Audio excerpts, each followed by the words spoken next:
사무엘의 부르심이 주는 교훈, 이런 제목으로 말씀을 드립니다.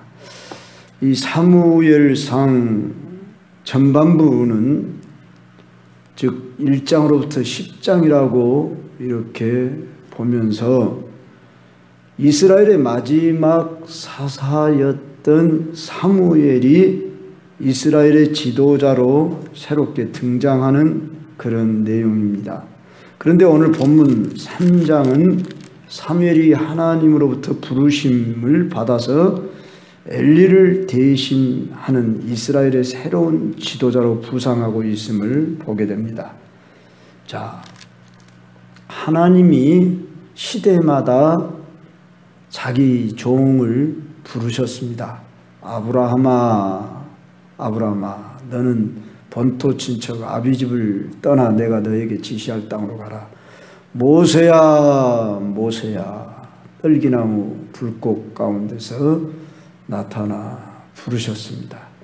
오늘 어린아이인 이 사무엘, 요세푸스라고 하는 역사가는 사무엘이 그때 나이가 12살 정도였을 것이다, 이렇게 말합니다. 그랬을 때에 사무엘아, 사무엘아, 이렇게 성막에 있는 동안에 불렀습니다.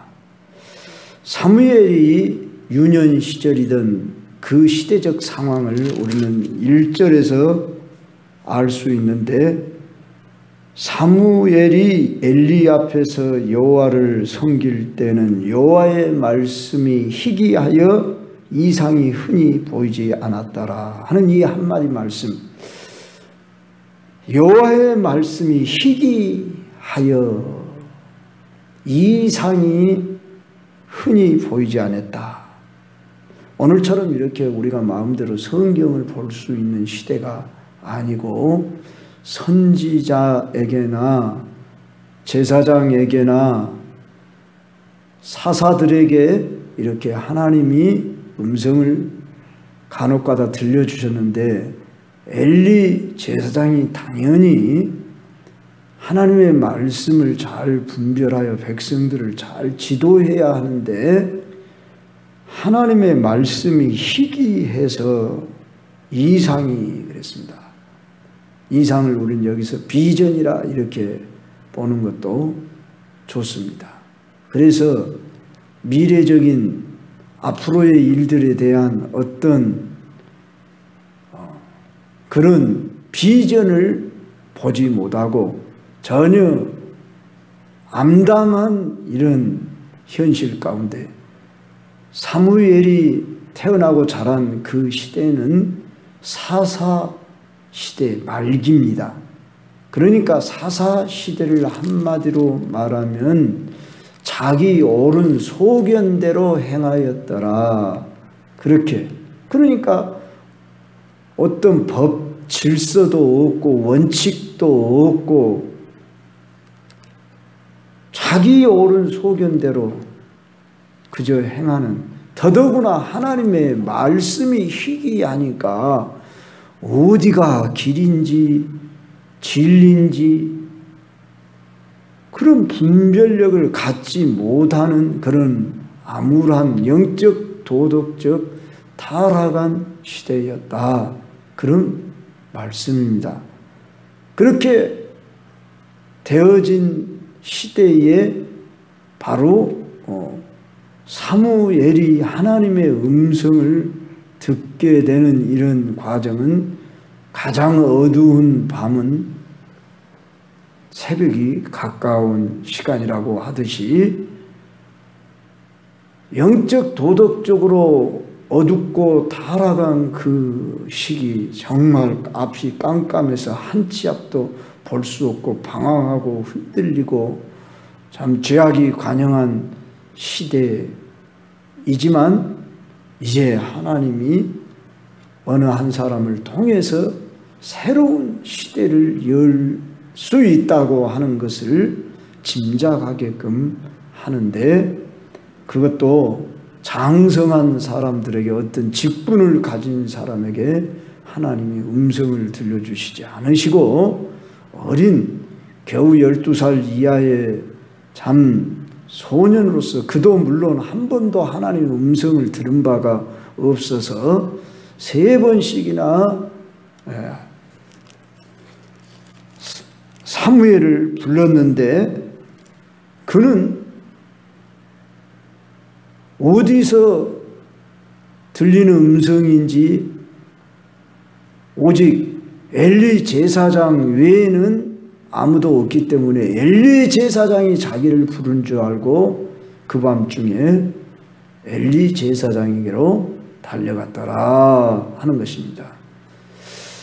2번까지 불렀을 때에 나는 너를 부르지 않았느니라 그랬지만 3번째 또 왔을 때에 엘리 제사장은 이제 하나님이 이 아이를 부르시는구나 그렇게 자기가 분별력을 가지고 이제 이렇게 대답하라고 가르쳐 주지요. 당신이 나를 부르셨기로 내가 여기 있나이다. 이렇게 여호와여 말씀하옵소서 주의 종이 듣겠나이다. 이렇게 하라고 가르쳐 줬습니다. 그래서 그가 다시 자리에 누운데 4번째 음성이 들렸습니다. 그럴 때 오늘 10절에 보니까 말씀하옵소서 주의 종이 듣겠나이다. 제가 14절까지 처음에 본문을 삼았다가 오늘 10절까지 사무엘이 부르심을 받는 과정 속에서 주는 교훈을 얻고자 해서 3가지로 오늘 본문에서 영적 교훈을 찾고자 합니다. 첫째로 하나님의 말씀이 희귀한 시대는 영적, 도덕적 타락한 시대로 불행 그 자체입니다. 오늘을 살아가는 우리는 지금이 어느 시대인가 분별할 수 있어야 합니다. 우리 한국이라고 하는 사회는 어떻게 말하면 말씀의 홍수 시대 속에 살아갑니다. 지금으로부터 한 100년 전만 해도 성경을 갖는 사람은 소수였을 것입니다. 그러지 않겠어요? 쪽복음이라고 해가지고 겨우 마가복음, 누가복음 이것도 겨우 몇 사람들이나 가지고 있었고 선교사들이 가지고 있는 성경 쪽복음을 나눠주면은 더더구나 또 여성들은 한글도 잘 몰랐다고 합니다. 그래서 우리 광주 땅만 해도 선교사님들이 여성들을 이렇게 불러서 야학을 하며 가르쳤습니다. 그렇게 했고 그분들은 병원을 차려서 지금의 저 기독병원을 제중병원이라고 그랬어요. 그래서 저 제중병원에서 나우 환자들, 폐병 환자들 받아서 그들을 참 봉사하며 그렇게 희생하시다가 자신들도 병들어 일찍 죽기도 하고 또 자기들 자녀들을 한국으로 데리고 와서 풍토병이 걸려서 일찍이 이렇게 자녀들을 잃으면서까지 이 한국에 자기들의 뼈를 묻은 이런 가운데 우리 한국 전역에 그런 선교사님들의 피를 쏟은 사랑과 희생 속에서 오늘 우리가 이 복음을 받았습니다. 그런데 오늘 이 시대는 눈만 뜨면 교회가 우리 가까이 보고 시골 동네를 가도 다 교회 1개 이상씩은 있고 우리는 더더구나 핸폰을 통해서 또 어떤 여러 가지 매스컴을 통해서 우리는 말씀을 들을 수 있는 이런 홍수 시대에 살지만은 홍수 속에서 진정 참 그 생수가 귀할 수가 있습니다. 저 어렸을 때 물난리를 난 것이 기억이 나는데 제가 전남고등학교라고 그 무등경기장 바로 옆에 그 방직공장 뒤편에 있는 그 마을에서 그 그러니까 전남고등학교 뒷마을에서 그렇게 살았습니다. 그런데 몇 살인지 기억이 안 납니다. 그런데 저희 집 뭐냐면은 세숫대야가 저 막 떠다니고 바로 옆으로 광주 천변이 흐르잖아요. 그러니까 뚝이 얕다 보니까 홍수져 가지고 뚝보다 우리가 마을이 좀 더 낮아요. 그러다 보니까 뭐 홍수지면은 당연히 그냥 물이 침범해 오는 그런 지역이었어요. 그래서 홍수 속에서 그때 당시는 우물물을 묻고 살던 시대 아닙니까? 이렇게 깊이 우물을 파고 한참 있다가 이제 이렇게 짝두샘이라고 그러죠. 그 샘을 이렇게 나중에 아마 초등학교 가서 그런 샘을 파서 이렇게 했어요. 그러니까 홍수 때에 물이 귀하다는 것을 그때 실감을 해요. 그래서 이제 비가 그치고 나서 전남고등학교로 모여서 그때는 아마 전남중학교였을 거예요. 그곳에 모여가지고 흰 쌀밥을 이렇게 퍼주는 그런 기억이 나요. 지금 나라에서 아마 수재민들 밥을 해서 퍼줬던 것 같습니다. 한 그 기억이 몇 살 때인지 아마 초등학교도 못 간 그런 아마 5, 6세나 되지 않을까 그런 생각이 듭니다. 몇 세인지도 모르지만 그런 시절처럼 이 홍수와 같은 때에 물은 많지만 먹을 수 있는 생수가 귀한 것처럼 오늘 어쩌면 우리 한국 사회의 기독교 참 말씀을 들을 수 있고 배울 수 있고 알 수 있는 좋은 기회가 넘쳐나는데도 불구하고 참 말씀을 들을 수 있는 그런 기회를 놓치고 살아가는 사람들이 그리스도인이라는 사람들 중에서도 많다 그런 말입니다. 세상 사람은 놔두고 우리 믿는다는 사람들이 성경을 가지고 있고 듣고 있고 배우고 있고 뭐 정말 알고 있다면서도 참 말씀의 맛을 알고 그 말씀의 기쁨을 누리고 말씀으로 살아내는 이러한 사람들이 얼마나 될런지. 그래서 믿는다는 사람이 그래도 많은 중에 참 믿는다는 사람은 말씀의 맛을 알고 거기서 양식을 얻으면서 기쁨을 누리면서 말씀의 힘을 얻으면서 말씀으로 살아내는 이런 성도가 있어야 하는데 홍수 속에 물이 귀한 것처럼 오늘날 그런 모습으로 살아가고 있지 않는가. 더더구나 오늘 2절 말씀을 보면은 엘리의 눈이 점점 어두워가서 잘 보지 못하는 그때 그렇게 말했습니다. 이걸 우리가 문자적으로만 읽으면 육신의 나이가 98세나 되었다고 그랬습니다.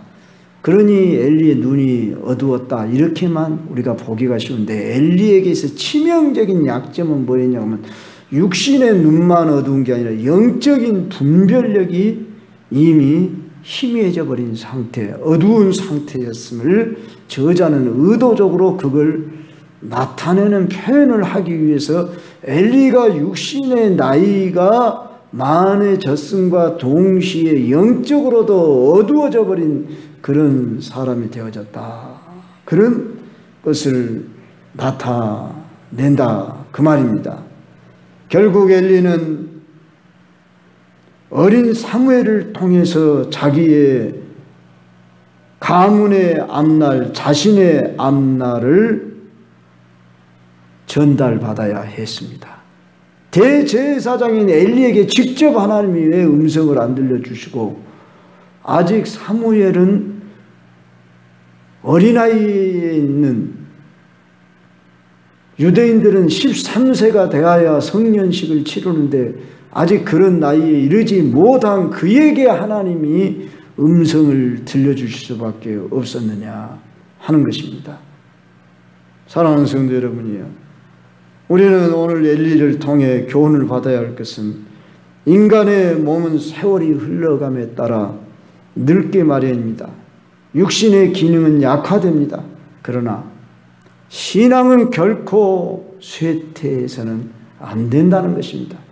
저는 목회자들 중에서도 은퇴한 뒤에는 그냥 논다 그러고 놀러나 다니고 그저 쉬고 그런 분들이 보여지는, 저는 그건 옳은 도리가 아니라 저는 생각합니다.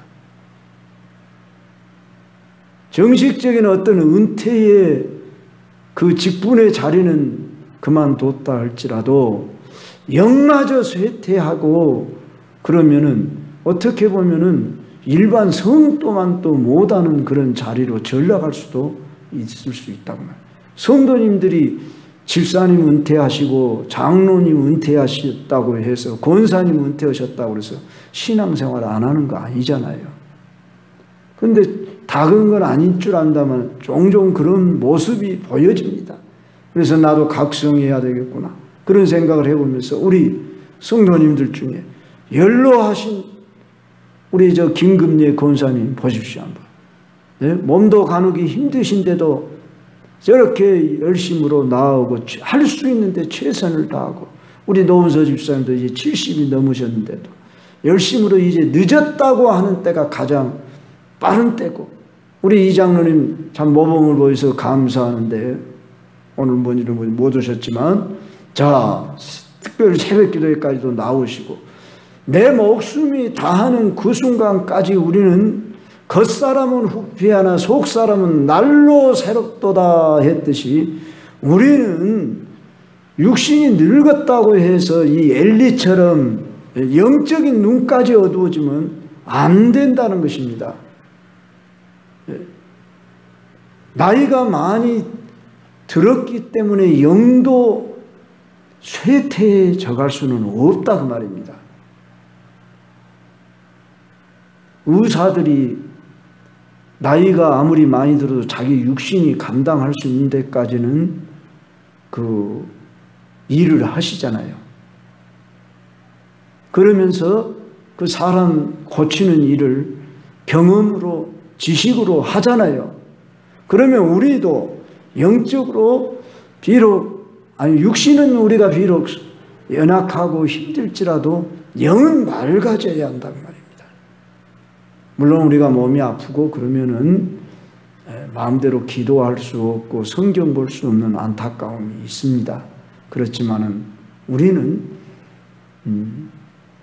기도라고 할 때 꼭 우리가 자세를 갖춰서만 해야 기도가 하는 것이 아니라 무시로 성령 안에서 기도하라 그랬잖아요. 그러니까 내가 걸으나 눈을 뜨나 누나 앉으나 우리가 영적으로 깨어 있으려고 해야 합니다. 영적으로 깨어 있는단 말이 무엇이냐 할 때에 무엇을 생각하느냐, 그것이 중요합니다. 생각이 우리를 이끌고 가기 때문에 육의 생각은 사망이요 영의 생각은 생명과 평안이라 그랬잖아요. 그랬을 때 영의 생각이 무엇일까요? 주님 생각이에요. 주님 생각이라는 것은 뭐 주님이 십자가에 못 박혔을 때 얼마나 아프셨나 그걸 생각하라는 게 아니에요. 어떤 사람은 주님 생각하라고 하면은 그런 식으로만 알고 있는데, 뭐 주님이 십자가 길 갔을 때 얼마나 아프셨을까, 그리고 그 감정에 우리가 동조하라는 의미가 아니에요. 주님 생각이라는 말은 주님이 지금 이 자리에 계신다면 무엇을 원하실까? 나에게 무엇을 원하실까? 오늘 이 세상을 보실 때 어떻게 보실까? 주님은 그러셨잖아요. 눈을 들어 밭을 보라. 희어져 추수하게 되었도다. 사람들은 넉 달이 지나야 추수하겠다. 추수할 때가 아니고 앞으로 넉 달이 되어야 추수할 때예요. 그러지만은 예수님은 영적인 시각으로 이 세상을 바라봤다. 이런 말입니다. 그래서 우리도 주님의 관심이 내 관심, 주님의 마음이 내 마음, 주님의 뜻이 내 뜻 되도록 늘 주님이 오늘 세상을 볼 때 뭐라 하실까? 저 이스라엘과 팔레스타인의 전쟁이 일어났다고 하는데 왜 이런 일이 일어나고 있을까? 이렇게 물론 우리가 그걸 다 해석하고 알 수는 없어요. 그러나 우리 방금 천 집사님이 기도할 때에 종말이 되면 이곳저곳에 난리의 소문이 일어난다고 그랬다. 처처에 기근과 전쟁이 일어난다고 그랬다. 전염병이 퍼져나간다고 그랬다. 그래서 우리가 3년 동안 코로나가 있었던 것도 그건 다 하나님의 시간표 속에 되어지고 있는 일이지 그건 우연히 된 일이야. 인간들이 관리를 잘 못해서 그렇게 된 거야.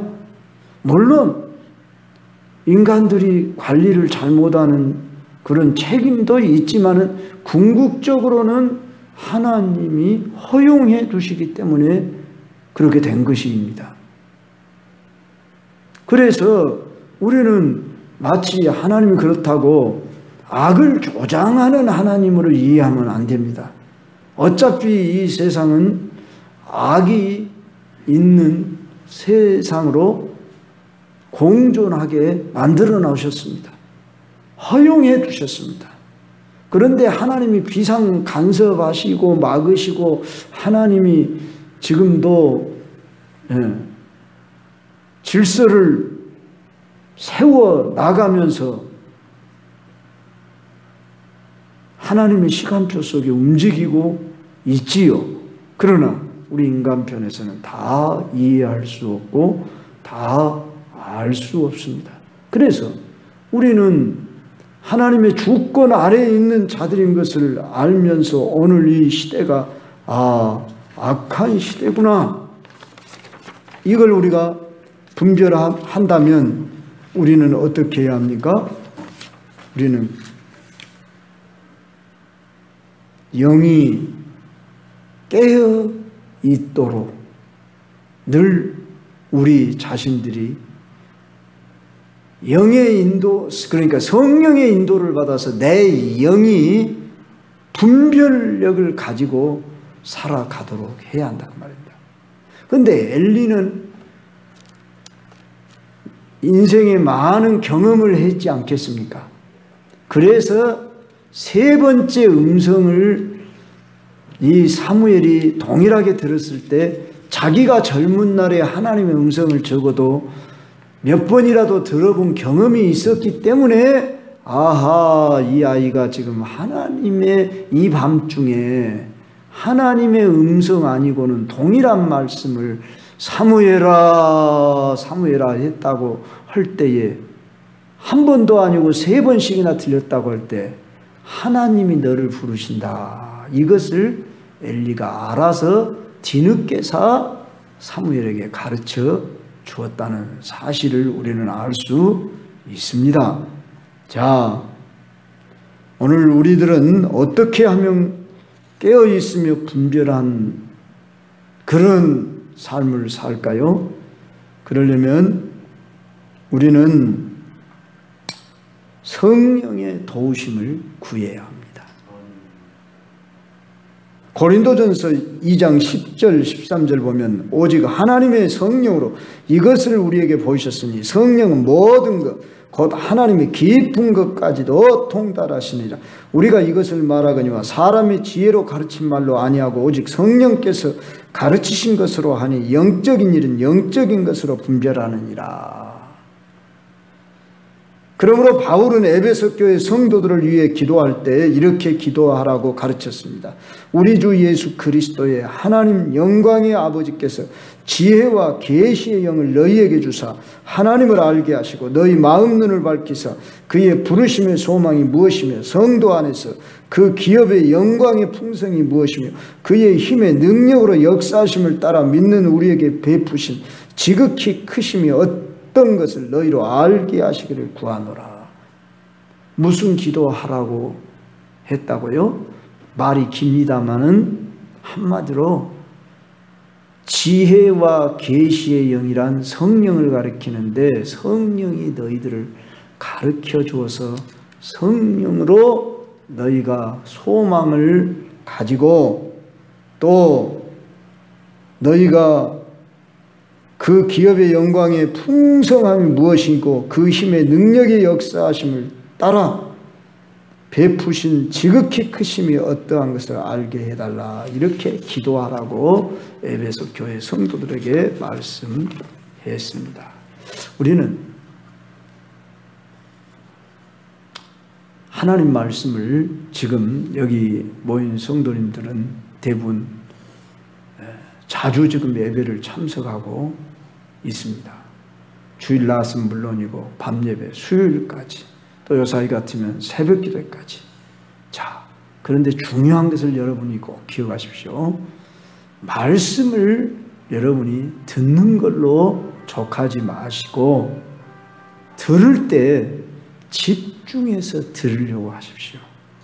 제가 여러분에게 말씀드려요. 저도 여러분처럼 밑에 앉아서 들었던 시절이 있었습니다. 지금 생각해 보면 내가 그때 좀 더 집중해서 좀 들었을 것을. 지나고 보니까 청소년 시절에 들었던 말씀은 전혀 기억이 없어요. 청소년 시절 고등학교 때가 교회를 다녔으니까 뭔 말씀을 들었는지 거의 기억이 안 나요.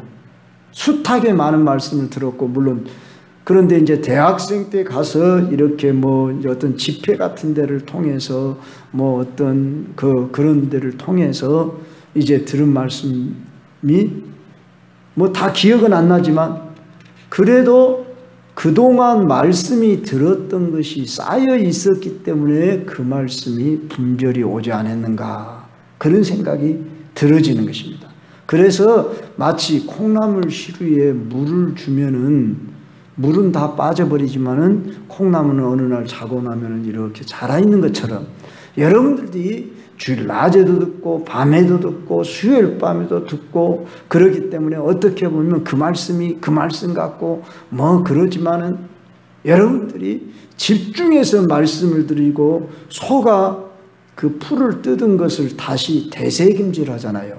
그러듯이 할 수만 있다면, 요새 우리 최 집사님께서 이렇게 수고를 하시면서 이렇게 영상으로 여러분들에게 다시 보여줍니다.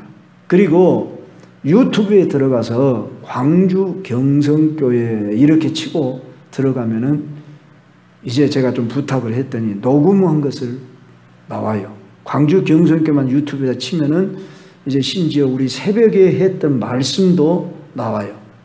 그래서 여러분들이 들었던 말씀 또다시 들어보시고, 아, 이 말씀이 이 말씀이었구나. 그리고 여러분들이 여러분의 것으로 삼으셔서 그것을 적용하셔라 그 말이에요. 활용하셔라 그 말이에요.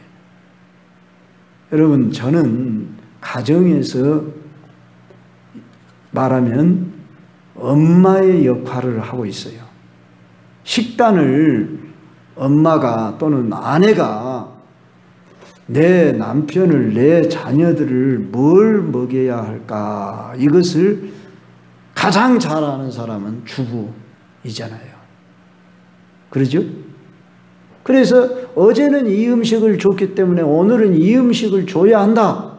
이것이 없이 그냥 주부가 그냥 계산 없이 생각 없이 그냥 닥치는 대로 막 준다 그러고, 깨울러 가지고 또 준비도 않고 그냥 있을 때는 주고 없을 때는 안 줘버리고 막 이래버린다고요.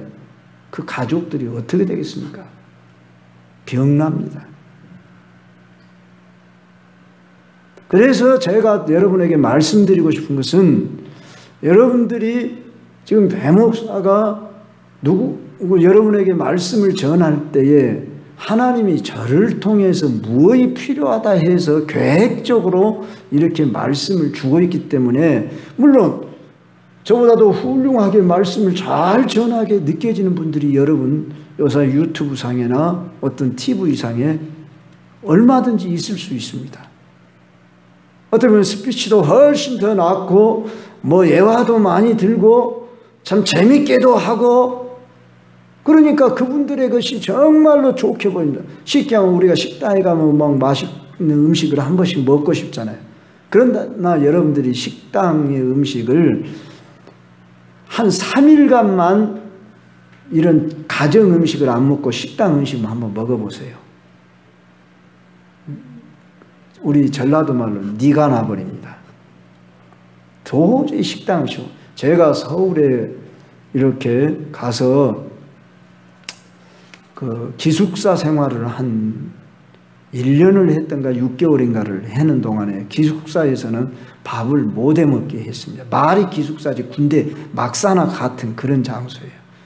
그런 그냥 마룻바닥밖에 없는 그런 장소에서 우리가 거기서라도 밥통이라도 하나 꼽아가지고 밥을 해먹었으면 너무나 좋겠는데 불날 염려가 있다고 그 총무님이 못 해먹게 해요. 그러니까 우리가 그 청담동 그쪽 골목길에 다니면서, 그것도 비싼 식당은 못 먹으니까 가장 싼 식당, 지금으로 생각할 때 만나식당이라고, 내가 생각할 때 모르겠어요. 그때 당시에 2,000원을 줬는가 1,000원을 줬는가, 그 분식은 아니에요. 밥은 밥인데 만나식당으로, 요새 같은 분식집이나 같은 집 거기밖에 없어요. 그래서 거기서 한 3일간을 먹어보니까 미원 냄새에 질려가지고 도저히 밥을 먹고 속에서 그냥 받들 않는데, 정말로 가장 힘든 것이 그 밥 문제였어요. 밥도 못 해먹게 하지. 사 먹을 길밖에 없는데 비싸게는 사 먹을 수는 없지. 그러니까 거기서 한 3일을 먹어버리니까 정말, 저는 또 비위가 또 좀 약하거든요. 그러니까 몸이 마르기 시작하는데 견딜 수 없다. 근데 마침 그분은 결혼을 했어요. 신혼기였는데 나보다가, 야, 우리 밖으로 나가자. 내가 방을 마련할 테니까. 얼마나 희소식처럼 들리겠습니까? 그래서 옥탑방, 성수동의 옥탑방에, 내가 별 얘기를 오늘 다 하네요. 성수동의 옥탑방에 거기 2층 위에 다락방으로 이렇게 만드는 옥탑방이 있었습니다. 거기 들어가서 밥통 하나 꽂고 거기서 밥을 해 먹고, 집에서 그 김치 가져다가 광주에서 뭐 보름에 한 번씩이나 한 달에 한 번씩이나 가서 이제 김치 가져다가 그걸로 이렇게 밥을 했는데 살 것 같고, 참 그런 경험을 해봤습니다. 참 제가 여러분에게 말씀드리는 것은, 하나님의 은혜는 멀리 있지 아니하고 가까이 있습니다. 자, 이 말씀을 드리고 싶어요. 우리가 육체적으로 건강하는 비결도 내 아내가, 내 엄마가 주는 이 밥을 성실히 꼬박꼬박 잘 먹으면서, 물론 가끔 간식도 먹고 뭐 외식도 할 수는 있습니다. 그러나 주식을 중심으로 하지 아니하고 외식을 좋아하고 간식을 더 좋아하면은 반드시 병이 납니다. 마찬가지로 여러분이 정말로 하나님의 은혜를 받고 오늘 사무엘처럼 이렇게 하나님의 음성을 들을 수 있으려면은 바로 엘리 밑에서 그가 순종하면서 주어진 일상생활을 한 것밖에 없어요. 엘리가 사무엘이 뭘 어떻게 했다고 여기 나오진 않지만은, 사무엘아 이 음성을 불렀을 때에 엘리는 사무엘은 어땠어요? 순종을 했어요. 그래서 두 번째로 내가 오늘 드리고 싶은 말씀은, 성도는 하나님의 말씀을 가까이 할 때 하나님의 음성을 듣게 된다. 그런 사실입니다. 그러면 사무엘이 하나님의 말씀을 가까이 했다는 그런 부분은 성경에 나오지 않지요. 근데 그가 하나님의 법궤 가까이에서 잠을 잤다 그랬습니다. 하나님의 법궤는 지성소에 있습니다. 그렇다고 사무엘이 지성소에 들어갈 수는 없습니다. 지성소에는 대제사장만 대속죄일 날 들어갈 수 있도록 되어 있습니다. 자신을 먼저 정결케 하고 들어갈 수 있기 때문에 결코 사무엘이 지성소에 들어갔다고 볼 수는 없고, 지성소에서 가장 가까운 성소에 그가 거기서 잠을 청하고 가까이 거기서 수종 들면서 하나님의 등불이 아직 꺼지지 않은 상태, 한밤중에도 그는 잠결 중에도 사무엘아 이 음성을 들으면 엘리에게로 뛰어갈 만큼, 한번 생각해봐요. 한밤중 잠때 아이고 이제는 나도 그냥 모른 채 해버려야겠다, 좀 깨쟁이 같으면 그럴 수도 있잖아요. 그런데 얼마나 사무엘은 순전하고 성실한 아이였는가를 우리는 알 수 있어요. 동일한 말을 한 차례도 아니고 세 차례 부를 때 세 차례다, 낮에도 아니고 밤중에 한 잠을 자다가 부르는데 엘리에게 뛰어간다는 것은, 이건 얼마나 평소 그가 엘리에게 수종을 잘 들으며 자기의 일상생활에 성실한 아이였는가. 성경에 보면은 하나님이 이렇게 부르시는 사람은 자기 일에 성실하면서 평소 하던데 그 모습이 하나님 앞에서 인정받을 때 하나님이 부르신 경우가 대부분입니다. 예를 들자면, 자, 모세 보십시오. 자기의 양무리를 치고 있는 동안에 하나님이 떨기나무 불꽃 가운데서 나타났지요. 그러죠? 그리고 또 누구를 살펴볼 수 있어요? 여기 사무엘은 물론이고 성경에 나오는 다윗 경우도 양을 치고 있는 그 목동 생활을 하는 중에 사무엘이 이제 장성해서 이 다윗에게 기름을 붓잖아요. 다윗은 그때 소년이었어요. 자, 이런 여건들을 볼 뿐만 아니라 이런 예는 종종 볼 수가 있습니다. 그래서 오늘 우리들도 오늘 내가 있는 이 장소에서 일상생활하는 여러분의 삶 속에서 하나님과의 관계 속에서 성실히 해나가는 이 일이 매우 중요하다는 것입니다.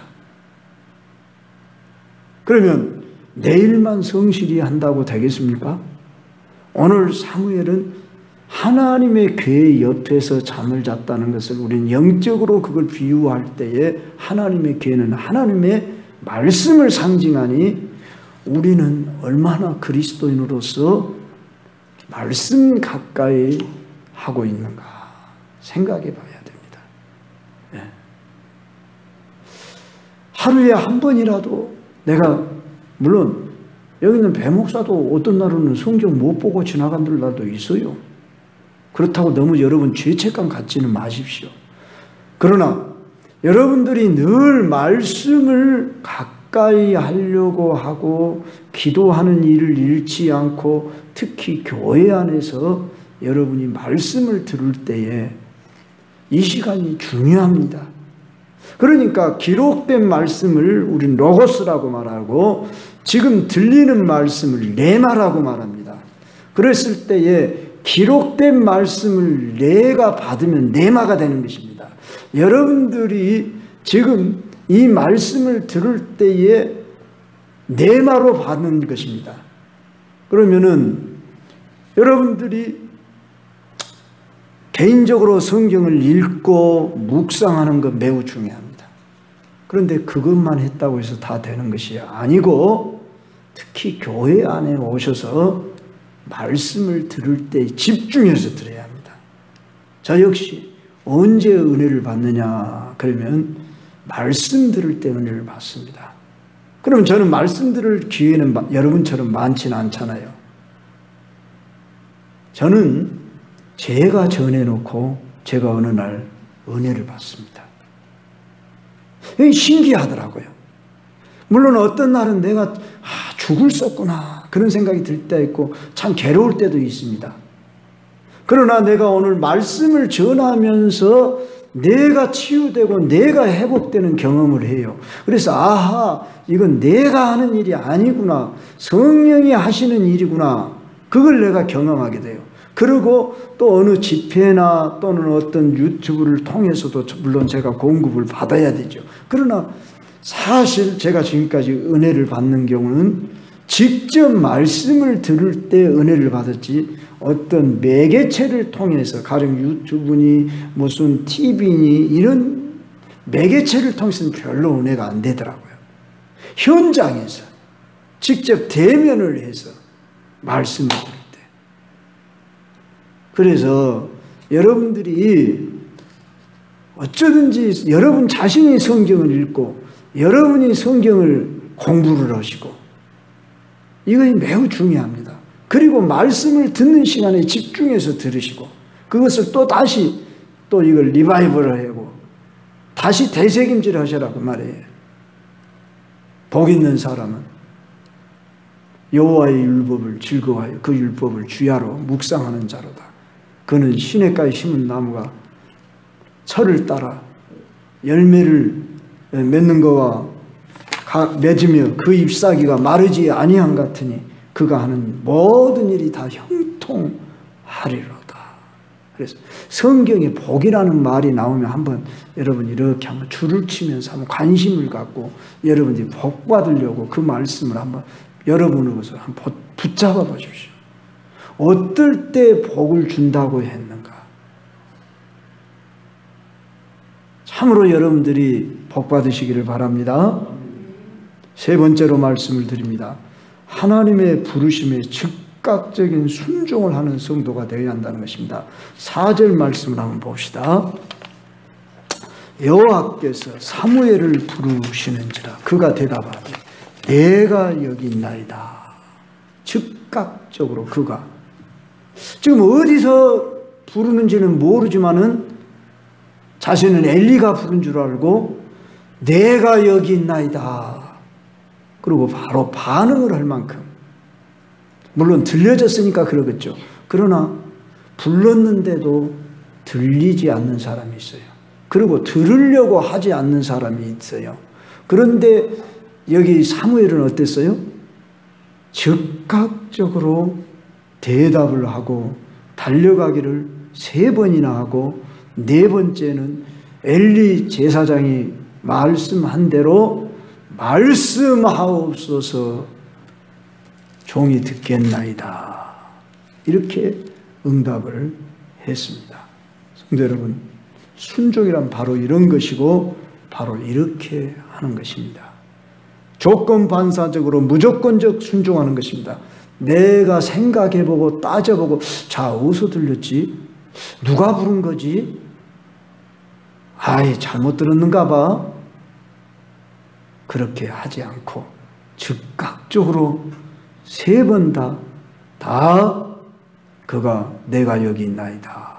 그리고 반응을 하고 있는 이 우리는 사무엘을 보면서 오늘 또 우리 성도님들이 하나님 앞에서 순종할 때 어떻게 해야 하냐 하면은 언제든지 예 하고 10번 부르면 10번 이해하고 순종하고 달려가려고 하는 자세를 가져야 합니다. 바울은 고린도후서 1장 18절 이후에 이런 말씀을 했습니다. 하나님은 미쁘시니라.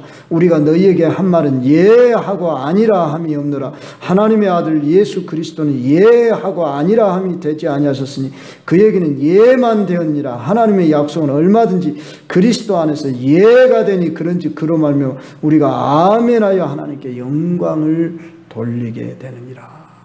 바라기는 여러분이 나는 순종의 사람이 되겠습니다. 하나님이 말씀하시면 예.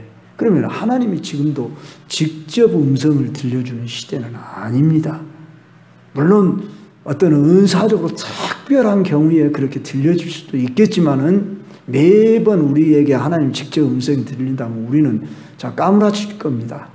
너무 좋아서 까무러칠 수도 있고 너무 놀라서 까무러칠 수도 있고 그냥 신비주의적인 그런 자리에 빠져버리고 말 겁니다. 그렇기 때문에 우리는 이미 완성된 이 성경 속에 다 말씀해 놓으셨고 주의 종을 통해서 말씀을 지금 하고 있습니다. 그래서 기록된 말씀을 로고스라고 한다고 그랬죠. 이 로고스 말씀을 우리는 레마로 들어서 그것을 적용해야 한다 그 말입니다.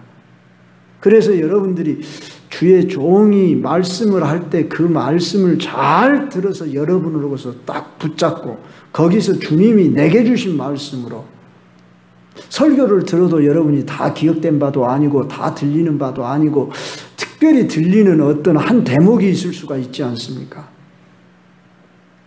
그리고 그것을 잃어버렸으면 다시 또 요새는 영상으로 들을 수 있는 기회도 있으니 여러분이 노력만 하시면 또 반복해서 들을 수 있으니 얼마나 좋습니까? 그래서 바라기는 여러분들이 하나님 말씀에 집중하면 우리 광주 경성교회는 부흥합니다. 영적 부흥이 일어나야 그 다음에 이제 양적 부흥도 일어나는 것입니다. 그래서 여러분이 살아야 합니다. 지금 여기 앉아있는 몇몇 성도인 내 자신부터 내 안에서 부흥이 일어나란다 할 때 이 부흥은 뭐냐? 말씀을 듣는 자세입니다. 태도. 그래서 내가 하나님 말씀만 하옵소서 종이 듣겠나이다 하는, 그래서 지금 저를 통해서 주님이 말씀하신다, 내게 말씀하신다, 이렇게 나에게 뭐라고 말씀하시느냐 이렇게 듣고자 사모하시고, 또 어떤 주의 일을 해나가는 데 있어서 조금 제가 부족할 수도 있고 여러분 보시기에 마음에 안 들 부분도 있을지라도 일단 순종해 보세요. 자, 엘리 제사장이 얼마나 영적으로 우둔한 사람이고 어떻게 보면은 98세나 먹었으니까 무시할 만도 한데, 이 사무엘은 그 98세 된 할아버지가 부른 줄 알고 밤중에도 3번이나 뛰어가고 있는 그 순종하는 모습 보시고 하나님이 이 사무엘을 들어서 하나님이 지도자로 세워 쓰시고 있음을 보아야 합니다. 우리는 정말로 내게 주어진 작은 일에 충성하고 우리가 순종하여서 살아갈 때 하나님이 거기서 놀라운 역사를 일으키십니다. 바라기는 이제 여러분들이 하나님 앞에서와 주의 몸된 교회에 주어진 이 환경 속에서 성실히 겸손히 순종하며 여러분에게 주어진 일과를 잘 감당하실 때 하나님이 어느 날 어느 시에 놀랍게 일하셔서 하나님의 뜻을 이루어 가시리라 믿습니다. 그런 역사가 일어나길 주의 이름으로 축원합니다. 기도하겠습니다.